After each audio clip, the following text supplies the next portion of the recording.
Bonjour à tous. Aujourd'hui, courte vidéo, car ce matin, j'ai décidé d'écrire un texte à la suite du premier tour des élections présidentielles, car je voyais beaucoup de gens appeler à voter Macron pour faire barrage au fascisme. Alors, voter pour Macron, c'est voter pour le fascisme corporatiste eugéniste originel. Voter Macron, c'est voter pour la destruction définitive de notre pays, de notre peuple et de notre économie. Hypocrites ou traîtres, ceux qui appellent à voter Macron pour faire barrage au fascisme n'ont rien compris au fascisme, ni à la menace qui pèse sur le monde occidental d'aujourd'hui. Qui a bombardé la Libye? L'Irak? Le Mali? L'Afghanistan? L'extrême droite? Non. Le PS, LR, Obama, qui est noir d'ailleurs, bombarde d'autres noirs, reçoit le prix Nobel de la paix, tape sur Trump, qui n'a pas fait un dixième de ce qu'il a fait. N'avez-vous pas encore compris qu'on agite l'épouvantail d'extrême droite, à raison sur certains points évidemment, pour mieux faire passer le fascisme originel? Derrière les deux grandes guerres mondiales, derrière la construction de l'Europe, et derrière l'Europe actuelle, derrière les plus grandes institutions internationales, OMS, FMI, Banque mondiale, BRI, que personne ne connaît, CIA, NASA, etc., ce sont des nazis. Les Rockefeller, les grands pontes de l'industrie, IG Farben, cartel industriel comprenant Bayer, qui ont testé leurs produits expérimentaux sur les communistes, les femmes, les handicapés, les homosexuels, les juifs, enfermés dans les camps nazis. Macron, von der Leyen, Klaus Schwab, du Forum économique mondial, Albert Bourla, le PDG de Pfizer, sont les descendants de ces gens-là. Et ils osent nous dire que Le Pen et Trump sont les pires menaces pour notre démocratie. Macron, qui a usé du 49.3, qui vous a forcé à vous faire injecter un produit dont 70% d'entre vous ne voulaient pas, mais l'ont accepté, à grand renfort de propagande et de pression. Vous le savez très bien au fond de vous. Mais vous ne voulez juste pas vous l'avouer. Macron, qui a masqué vos enfants, qui les a torturés pendant des mois. Avez-vous écouté vos enfants? Ou avez-vous encore une fois plié sous la pression politique et sociale? Macron, qui a supprimé l'ISF, détruit l'allocation chômage, veut faire travailler 20 heures par semaine ceux qui sont au RSA, se fait conseiller par McKinsey alors que nous n'avons jamais élu ces gens-là. Macron n'a qu'une idée en tête, détruire ce qu'il reste de notre pays et le vendre à ses amis, instaurer la surveillance de masse et le transhumanisme. En gros, poursuivre ce qu'il a déjà commencé à faire. Et vous avez peur de Le Pen parce qu'elle veut interdire le voile, ce qui est d'ailleurs impossible à appliquer quand on y réfléchit 5 minutes. De mon point de vue, c'est inadmissible. Chacun doit pouvoir exercer sa religion et être qui il est sans être inquiété, et ils font condamner ce genre de discours. Mais réfléchissez bien à ce qu'est le fascisme. Dépassez vos croyances et heurtez-vous à la contradiction. Ne vous trompez pas de fascisme, ne vous trompez pas d'ennemi. L'ennemi de tous les peuples confondus, c'est le grand capital.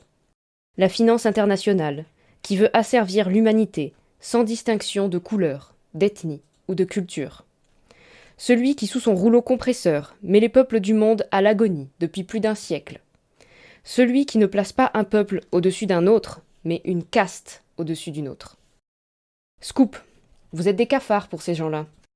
Vous êtes interchangeables. Ils pensent d'ailleurs que nous sommes trop et veulent supprimer une partie d'entre nous. J'ai toutes les sources à vous fournir si vous êtes intéressés. Oui, la pandémie de Covid-19 a été provoquée et instrumentalisée à des fins économiques et politiques, totalitaires et réellement fascistes. Oui, j'assume qu'on me traite de complotiste car ceux qui le font sont des ignorants et ne se sont jamais intéressés à ces sujets-là. Ils ont peur de la pression sociale, de voir s'effondrer les convictions qu'ils n'ont même pas construites eux-mêmes, mais qu'on leur a appris à chérir à travers la propagande médiatique, Hollywood, la musique. Ça s'appelle le soft power, ou la guerre culturelle.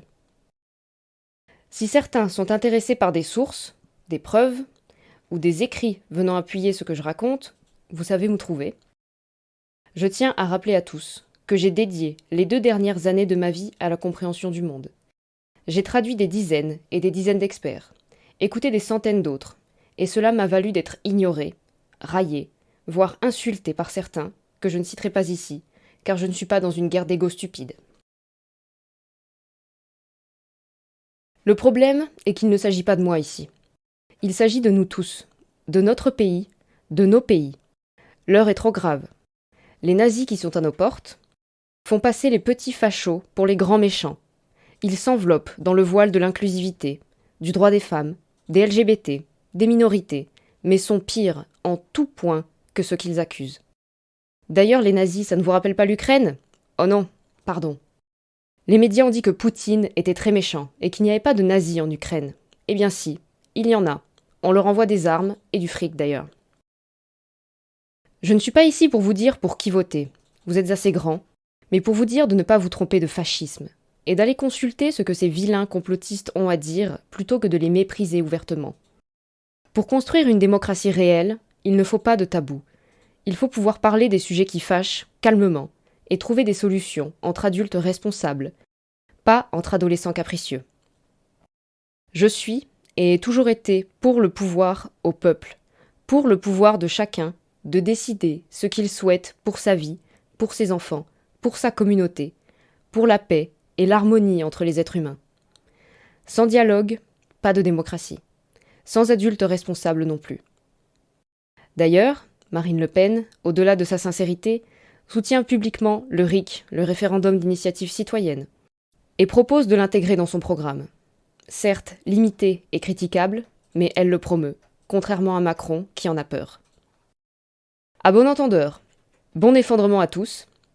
Ce n'est pas faute d'avoir essayé de vous prévenir. Je vais clôturer avec 2 citations. La responsabilité de chacun implique 2 actes. Vouloir savoir et oser dire. L'abbé Pierre.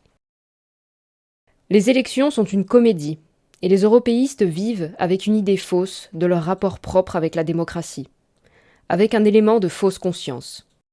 Ils se pensent comme des démocrates libéraux, qui se battent contre une extrême droite menaçante, alors qu'en vérité, l'intégration dans la zone euro a liquidé le principe de souveraineté monétaire, donc le principe de souveraineté populaire, donc la démocratie. En gros, les européistes ne savent même pas qu'ils sont des fascistes. Emmanuel Todd.